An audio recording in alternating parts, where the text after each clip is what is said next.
Judicial District Court Department 12 is now in session. The Honorable Michelle Leonard presiding. Good morning. Have an order to be seated, please. Does the state stipulate to the presence of the jury panel? Yes, Your Honor. And the defense? Yes, Your Honor. Okay, you may call your next witness. State calls Taylor Tolliver.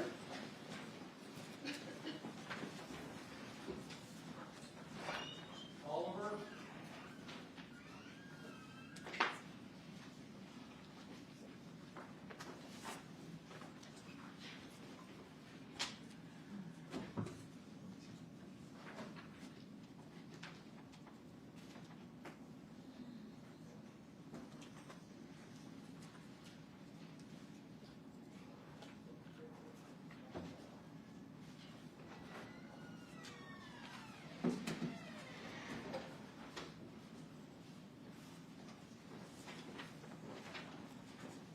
Please watch your step.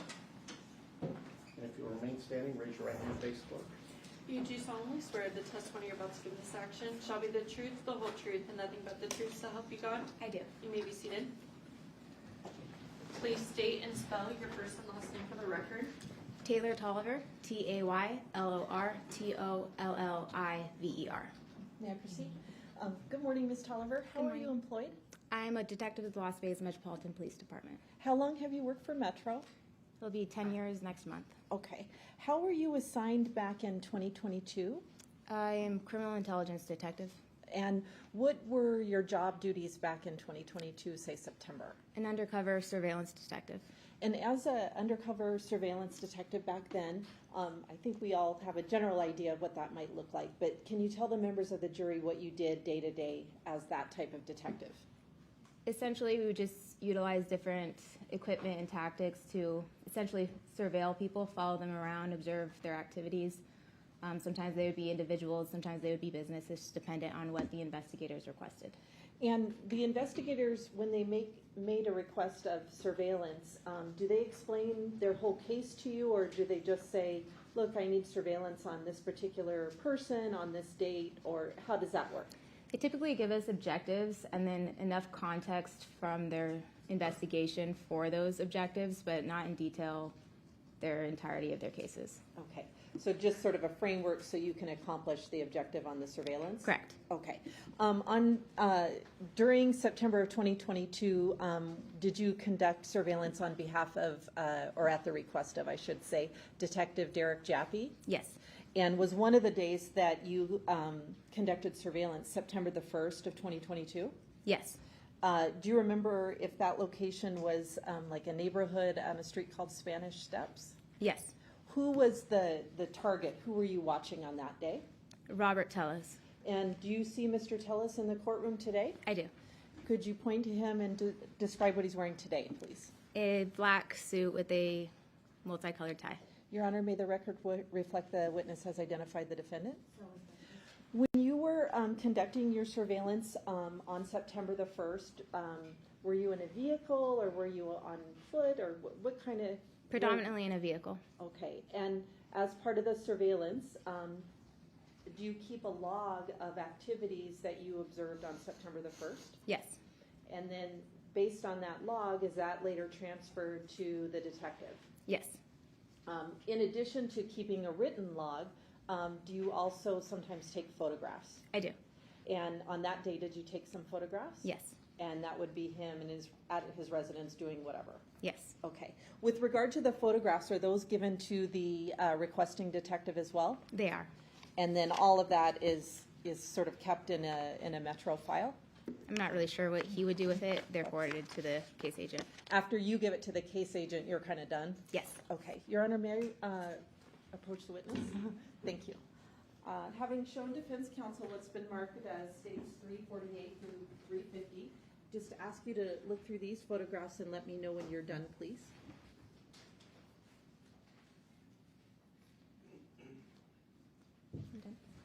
Having looked at those photographs, do they fairly and accurately depict what you saw on September the 1st? They do. State moves to admit 348 through 350. No objection. Thank you, Your Honor. I'm going to, may I publish?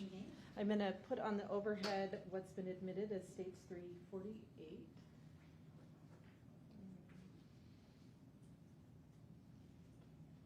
Let me just, can you see that on your screen up there? Yes, ma'am. Okay. What are we looking at in that photograph? The vehicle of Robert Tellez, or the vehicle he operated that day? Okay. And is it parked basically in front of his house on Spanish Steps? Yes. This is states 349.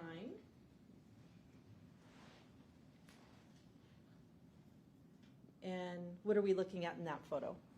That is Mr. Tellez exiting the vehicle. And last one is states 350. Another shot of Mr. Tellez. It appears to be immediately after him exiting the vehicle, walking towards the residence. Thank you very much. I'll pass the witness, Your Honor. Yes, thank you. Ms. Tolliver, so I understand your testimony correctly. Mr. Tellez was under surveillance by yourself at the request of Detective Jappy on September 1st, 2022. By myself and my squad, yes. Photographed him, watched him, correct? Yes. You'll agree with me that there were no actions on his part that would raise any suspicions in your mind concerning crimes that may or may not be occurring. I don't deem what is suspicious. I make the observations and forward them to the detective they requested it. Did he leave the residence multiple times, a single time? Please explain to us a little more in detail what you observed on the events of September 1st, 2022. Specifically the first? Correct. I believe on that day he left to Target, if I'm correct. And then I believe he also went to pick up a juvenile from a bus stop. Okay, a child. The child that he picked up, he returned home to his residence. Correct. Fair to say? Yes. Were you involved in the surveillance of Mr. Tellez on September 6th? Yes. And if you could explain to us what it was that you saw occur on September 6th.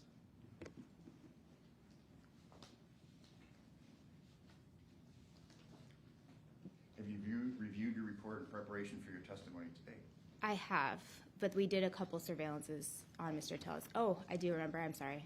Okay. So that was the day I don't believe he initially left the house. The day he exited his residence and began cleaning the exterior of his vehicles.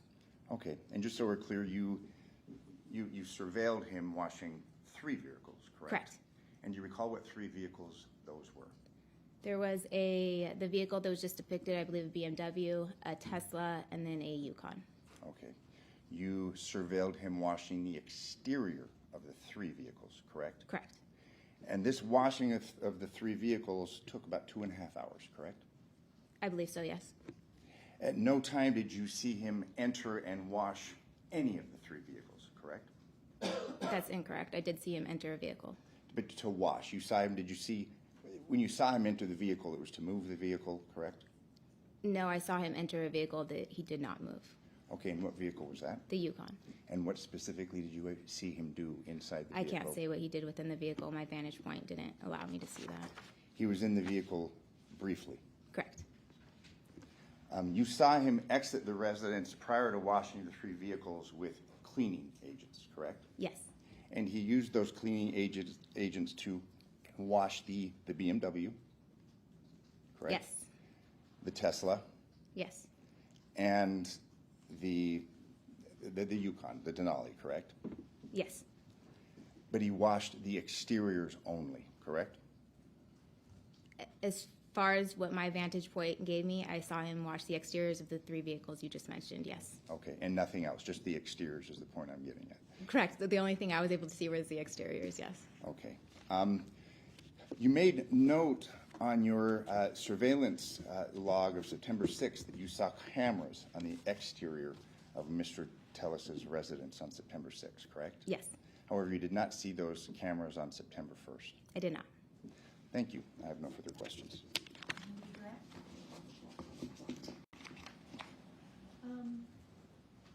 Just briefly, Your Honor.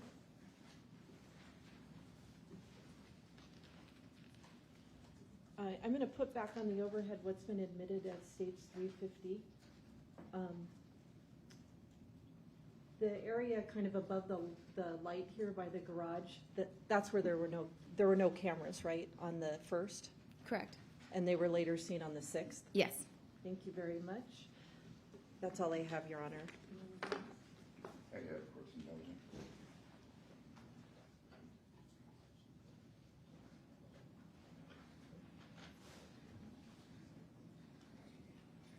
I have no further questions. Thank you. Okay, thank you very much for your testimony here today. You may step down. You are excused from your subpoena. And the state may call their next witness. State calls Christy Baxter.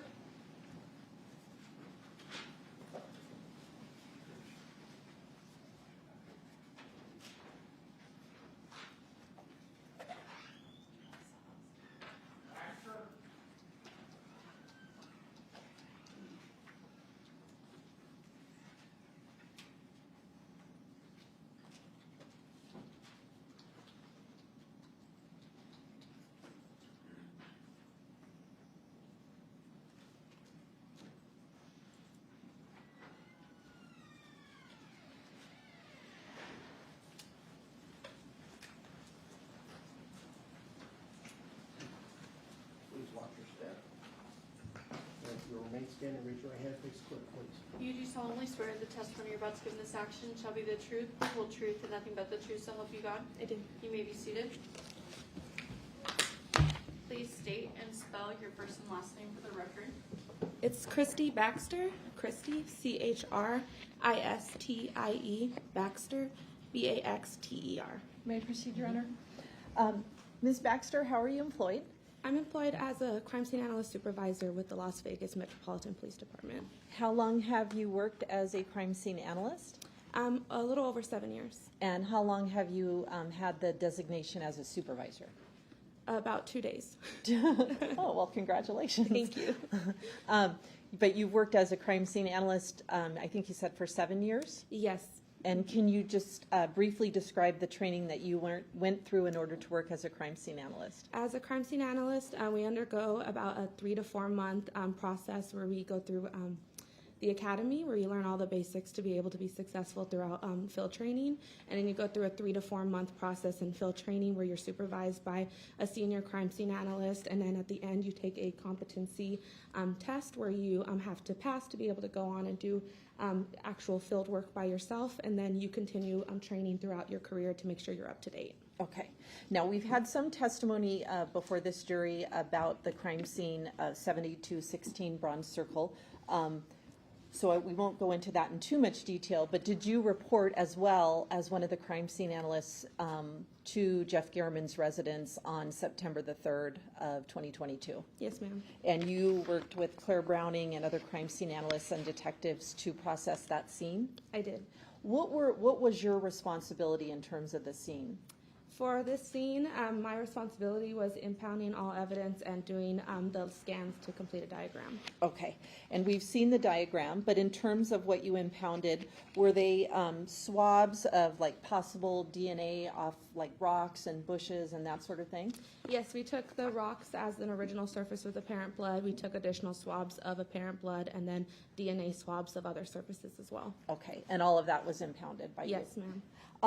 When you were at that original scene at Bronze Circle, was Detective Derek Jaffe present? Not at the scene, no. No. I want to kind of fast forward a little bit to September the 8th. Were you called upon to assist homicide on that date? I was. And that was still with regard to Mr. Gehrman's murder? Yes, ma'am. Where were you asked to meet homicide on September the 8th? I was asked to go to the PA's office, which was 515 Shadow Lane. And by the PA's office, do you mean the public administrator's office? Yes, ma'am. When you got there, did you see detectives that you knew?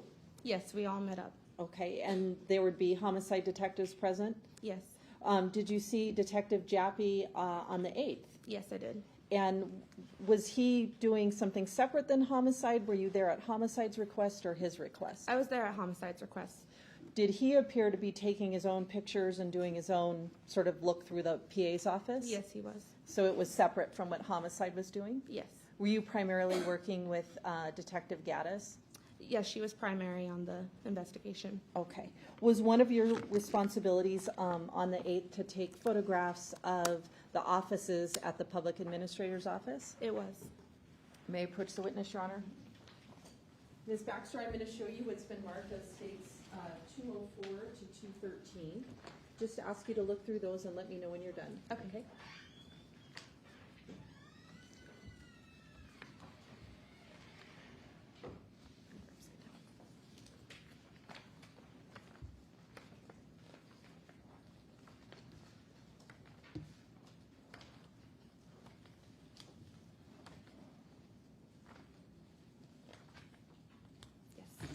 Having looked through those, do you recognize those to be the photographs you took at the PA's office on the 8th of September? They were. Okay. State moves to admit 204 to 213, Your Honor. We have no objection. And may I publish them? Okay, thank you. I'm going to put on the overhead what's been admitted as states 204. Let me back it up just a little. Do you recognize that photograph? I do. And what are we looking at there? That's the outside of the public administrator and public guardian office. Okay. And this is states 205.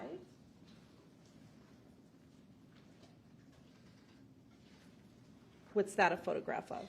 That's the exterior of the office that was labeled Rob. Okay. And did you and the detectives eventually went into that office? Yes, ma'am. I'm putting on the overhead states 207. Is that in the office? That is. And can you kind of orient us just a little bit, like where, from the prior photograph, is this looking to where the front door of the office is? So I would be standing behind the desk within the office, shooting towards the door. Okay. And this is states 208. Obviously the desk. Yes. So sort of the opposite view of the photograph we just saw. That's correct. And I'm putting on the overhead now what's been admitted as states 209. That's the view of the entry into the office. Yes, from standing at the doorway. Okay. There appears to be a computer on the desk there. Is that fair? Yes. Do you know what happened to that computer? Homicide detectives collected it. Okay. And I'm going to just sure this is states 212. Does that appear to be the computer that homicide collected? Yes, I believe it's like behind or and those are the monitors, so it's connected to the computer they collected. Okay. And so they would have impounded that. Yes. Thank you very much. I will pass the witness, Your Honor. Cross-examination. Yes, thank you. Ms. Baxter, fair to say that you were called upon to fulfill your duties as a crime scene investigator to collect evidence concerning a murder case, correct? Yes. You testified that when you were at the public administrator's office on September 8th of 2022 that you saw Mr. Jappy, correct? I did. You had testified that you were called upon by the homicide office to be there, correct? Or the That's homicide correct. detail? Homicide detectives, yes. And your job primarily concerned the taking of photos and collecting evidence, correct? Yes. Generally, when you work with homicide, that's what you're called to do. You come and you document the evidence, correct? That's correct. Now, you had testified that when you arrived that the Detective Jappy was there, correct? He was. And you had testified that he was taking his own photos He was. and collecting his own evidence. I'm not sure if he collected evidence, but I do know he took photographs. Okay, but you had testified on direct collecting evidence. I mean, he was there doing his own thing, correct? Yes, he was doing his own thing to take photographs, collect evidence. I'm not exactly sure what he collected, if he did any. So he was not part of your team at the direction of the homicide unit, correct? Right. Thank you. I have no further questions. Any correct? No, Your Honor. Thank you. Thank you very much for your Thank you. testimony here today. You may step down and you're excused from your subpoena. Thank you for being here. Thank you so much. and the state may call their next witness. State's going to call Matt Havana. Can you stand? Sorry. Matt, like, Havana.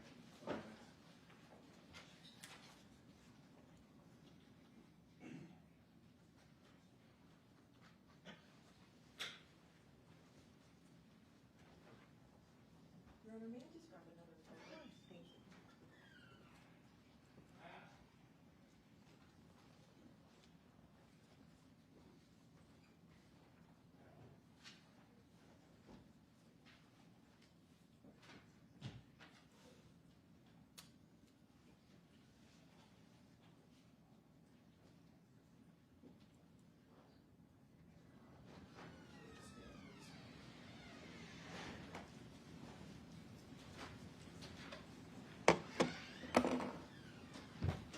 Please remain standing, raise your right hand, face the front.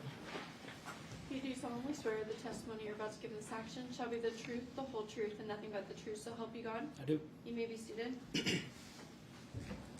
Please state and spell your first and last name for the record. Matthew, Matthew, Hovanes, Hovanec. May I proceed, Your Honor? Thank you very much. Sir, what do you do for a living? I'm employed by the Las Vegas Metropolitan Police Department. Okay. And what section are you assigned to? I'm the commission supervisor, one of the commission supervisors of the Digital Forensics Lab. What are the responsibilities of the Digital Forensics Lab, sir? We collect, process, and make reports on all digital data, whether that's phones, videos, computers, tablets, the like. Okay. Could you tell me a little bit about some of the training and experience you've had leading up to working in this division? Sure. I've got over 1,000 hours of training relevant to digital forensics from IASIS, which is the International Association of Computer Investigative Specialists. I have my CFCE, which is Certified Forensic Computer Examiner. I also have a CMDE, which is Certified Mobile Device Examiner.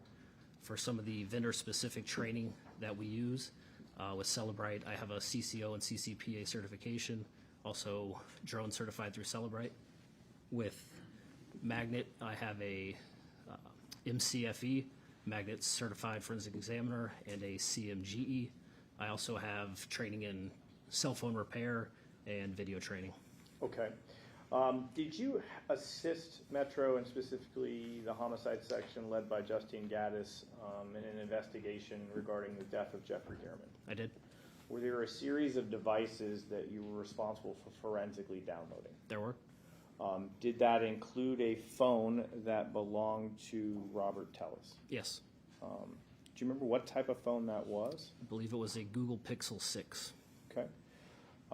Did you also assist in forensically downloading a phone belonging to Jeffrey Gehrman? I do not believe I did that phone. Okay. Let me ask you about this. Did you assist in forensically downloading a workplace computer belonging to Mr. Tellis? I did. Can I object as to foundation as to who it belonged to, so I objected that characterization. Can you lay a foundation?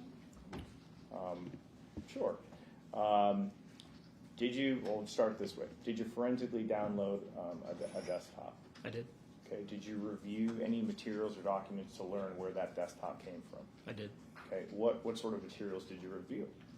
User accounts, where the computer was collected from.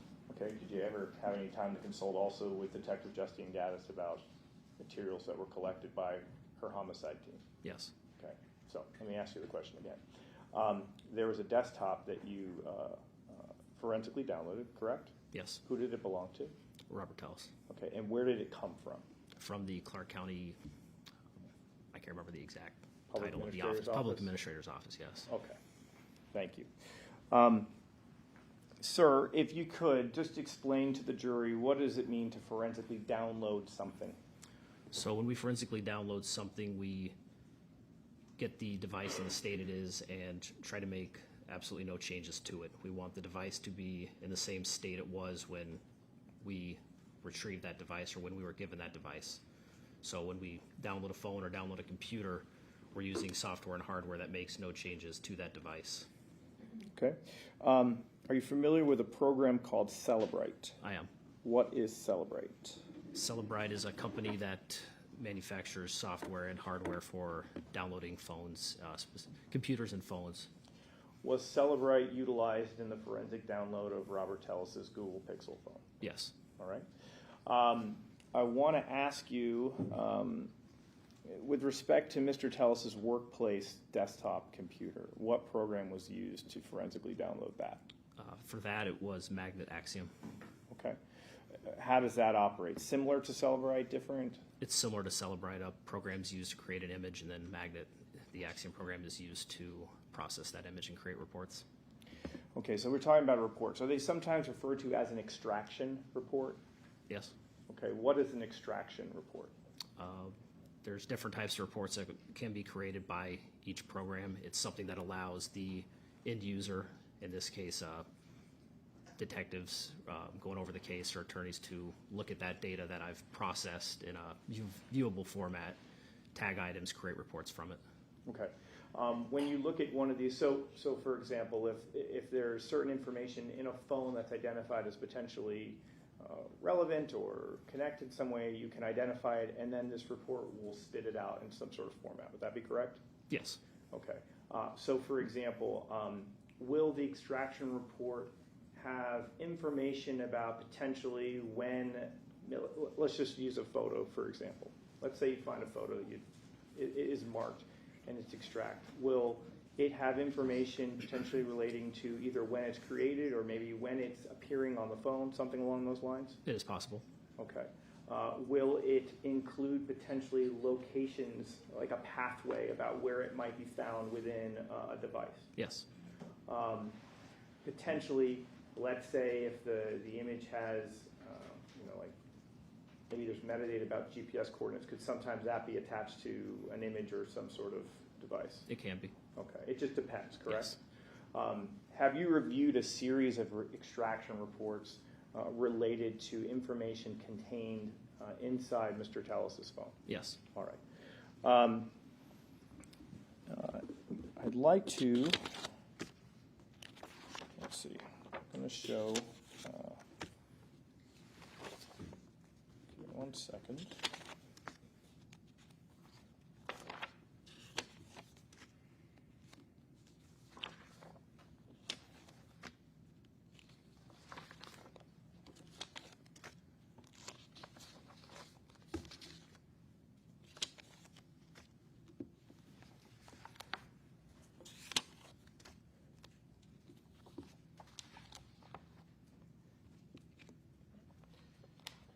We're going to start at least by showing opposing counsel what's been marked as 357A, 356, 361, 357, 360, 358, 363. No, it's okay. Don't worry about it. And 364.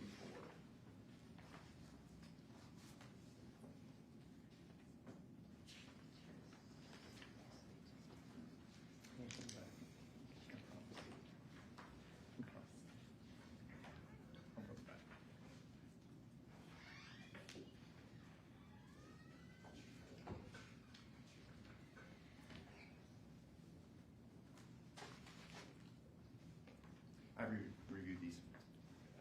Any objections? No objection. Very needed by stipulation. And just the court have a record of those exhibits? Okay. I'm going to come up and show you those exhibits. Get a digital version of them as well, but let's just at least take a look at these real quick and let me know if you're familiar with what you're looking at there.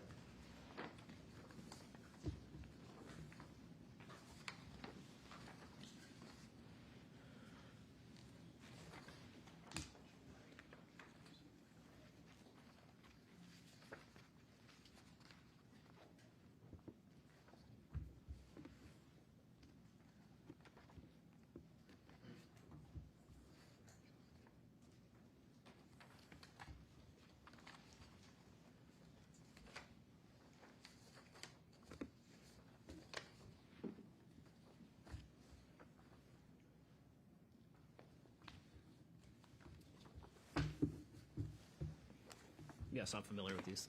Okay. And you've seen digital versions of this as well, is that correct? Yes. Okay. Are these extraction reports derived from Mr. Telus' Google Pixel phone? Yes. All right. I'm also at this time going to ask for the admission of State's proposed 354, which is essentially a digital equivalent of that same information. No objection. It's admitted. Okay. This time we are going to publish 354. Could? Yeah, we could just queue over. I've got to move it over. It's okay. I got it. Here we go. Okay, opening the file, it says Telus phone. Let's open the file that says phone evidence campaign photo. So,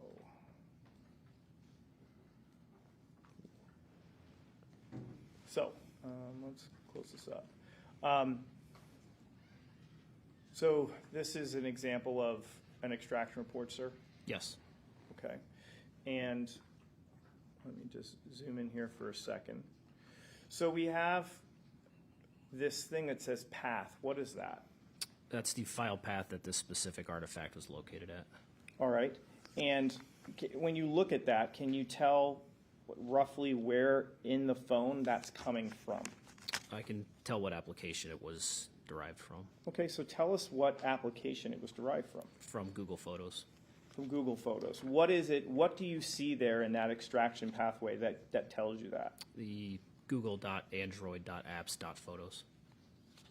Okay.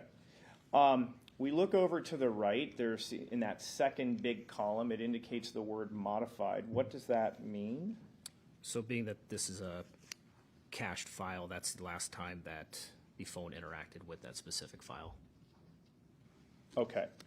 And sometimes that can, for example, in some instances, you may have like a created on date. Would that be correct? Correct. So if you could tell, if the phone, the extraction could show, like, we know definitively that that phone created that particular, it might say created or something along those lines. Is that right? You'd usually have something like created data or more metadata. Okay. But at the end of the day, what does the word cached mean, by the way? How does that work in relation to phones? Cache is phones use it, computers use it. It's temporary storage. When, say, use an application, visit a website, data, files, scripts, media, pictures can be stored in the cache to assist those applications or, say, a website in loading information faster so that it's not always going back to the source to download it. It tries to make the application run smoother, run faster for the user. Okay. And so we have here, there's a couple of thumbnails over here. So those are kind of small images of that, correct? Correct. And we can see, this thumbnail of the Reelec Rob Telus. What is the date that it was modified or last modification date on there? That'd be April 5th of 2022. Okay, and this first image, when is that modified? July 24th, 2022. Okay. Close that out.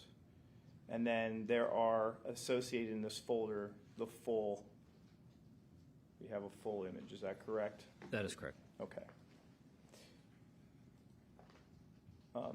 Did you have an opportunity to generate an extraction report regarding items searched items within Mr. Telus' phone? Sorry, could you say that once more? Was there an extraction report generated for searched items, certain searched items within Mr. Telus' phone? Yes. Okay. What does the searched items category mean in relation to Celebrate? So in this instance, it was using the Google Chrome app, and it was something that would have been searched on there. So you would kind of type those words into your phone, and then it would spit out potentially a result or create a record. Is that right? Yes. Okay. So when we look at this one, how many times was this tagged? There's 25 tags. Okay. And so when we look at what is the timestamp of the first one? 6:43:54 p.m. on Go ahead. on June 21st, 2022. So you tricked me. You went time first, and I was kind of thrown off there. I wanted the date more importantly, but thank you very much. So on 6/21/22, someone typed into the phone, what's this category that says value? Why is that? What does that mean? That's the value that was typed in. Okay, and then when we look at source, again, is this kind of like the pathway? Yes. And where is it telling you these words, Jeff Garriman, Las Vegas? Where is that popping up in this particular phone? I'm not sure I understand that question. Well, is this a pathway here? Is it telling you what application was being used when those words were typed? Yes, the source is telling you what application was in use. So what is the application? That'd be Chrome. Chrome. What is Chrome? Chrome is a web browser. Okay, is that like Safari if you have an Apple? Yes. Okay. So just scrolling down, are we seeing the same term being used, same terms being used? That is correct.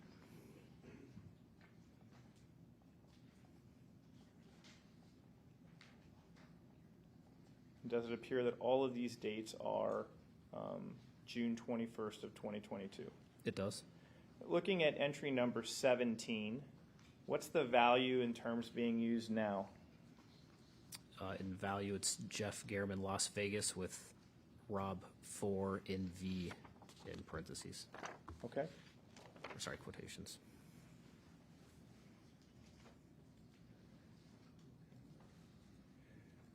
Was there an extraction report regarding web history? Yes. What is web history in terms of this program? Web history of this program can look again at the browsers you're using and what exactly you're doing with that browser, what websites you're visiting.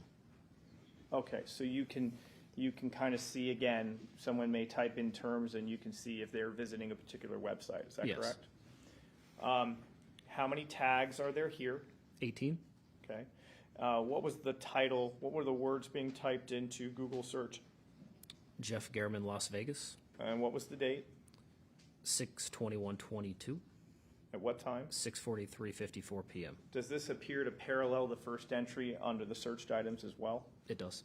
And can that happen? You can type, the program can pick up when you're typing in and consider it a searched item, but if it shows up in your web browser, it might also be captured under web history. Yes, multiple artifacts can be found in multiple places. Okay.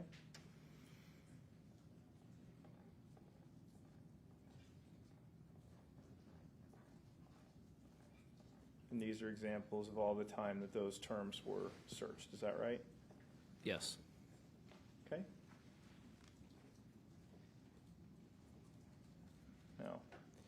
Now, another area is photographs. We talked about photographs briefly.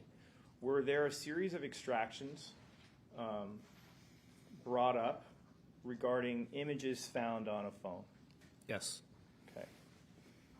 Now, Detective, are you familiar with the date in which Jeff Garriman passed away? I do not recall the specific date. Okay. If I told you September 2nd of 2022, you wouldn't have a reason to disagree. Is that correct? No. Okay. Now, I want to take a look at this extraction report. How many tags are there? 3. Okay.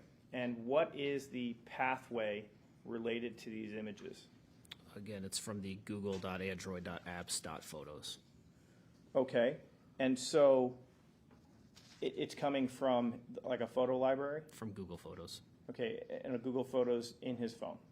It could be in his phone, could be in the cloud. So that's when we take pictures and then it kind of flows up into the cloud, and it's stored up there. Correct. Is that correct? Okay. So what is the modified date on this image here? 8/19/2022 at 1:42:15 p.m.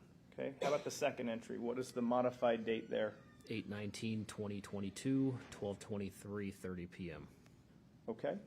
And the third one? 8/19/2022 1:42:15 p.m.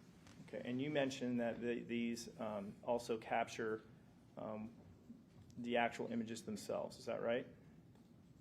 When we do these reports? Yes. Publishing the first file.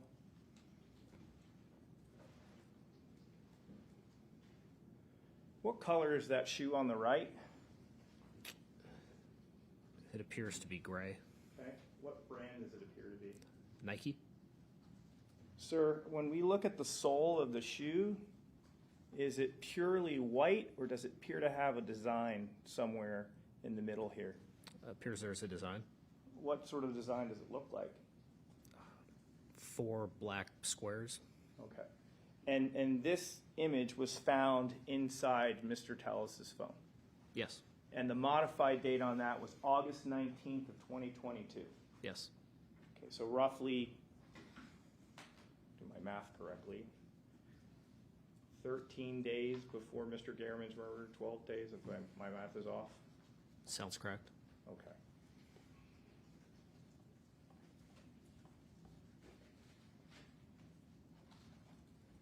And then this image appears 3 different times. That's correct.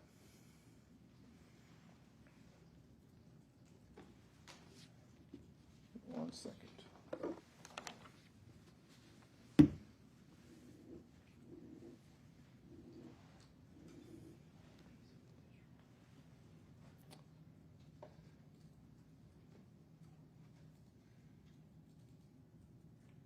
Was an extraction report produced using a term Alfred camera? Yes.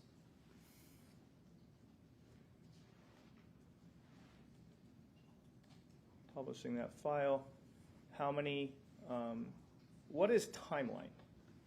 Timeline is just giving you a reference of how many different columns there are, basically, how many you've extracted or tagged. And in Celebrite, if there's a timeline, does it kind of put events that occur in the phone in chronological order? It does. Okay. So there appears to be what? How many things pulled from the timeline? 7. Okay. And there's a column here that says type, correct? Yes. And so it kind of tells you what type of data entry point is inside the phone. Would that be fair? Yes. Okay, so let's read out entry number 1. What is the type? Installed applications. So what does that mean? Be when you downloaded an application from an app store. Can you please tell me the date that this application was installed? 9/5/2022 at 12:03:53 a.m. And if you could just help us, there's this parent parentheses that says UTC -7. What does that mean?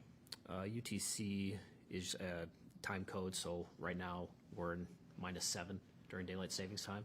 Okay, so we're talking time zones, is that right? Yeah, universal coordinated time, and then every time zone goes off of that. And we're Pacific, correct? Yes. And so to get to Pacific, you'd have to subtract 7 hours? Yes. And is that what the program is indicating, that this has been converted to Pacific time? Yes. All right. If you could, so it says timestamp, it reads that date. Read what it says right here. Purchase date? Okay, and then what's the description of what application was purchased? The Alfred Camera Home Security app. Okay, so this application was installed by someone 3 days after Mr. Garriman was killed. Correct. All right. Let's go to the next entry. What is entry number 2 about? Web history.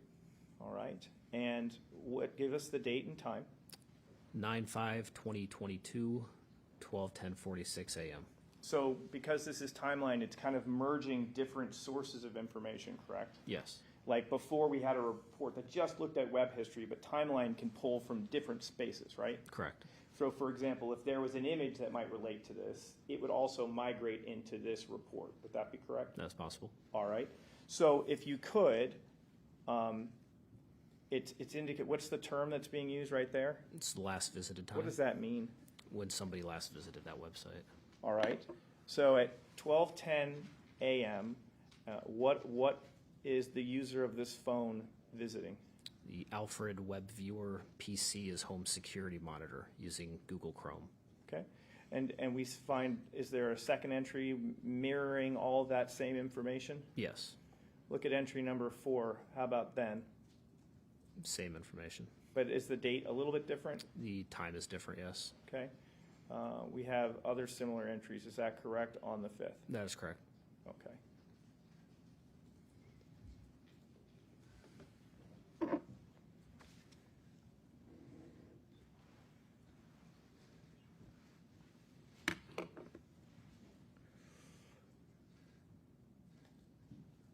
Was there information, an extraction report also,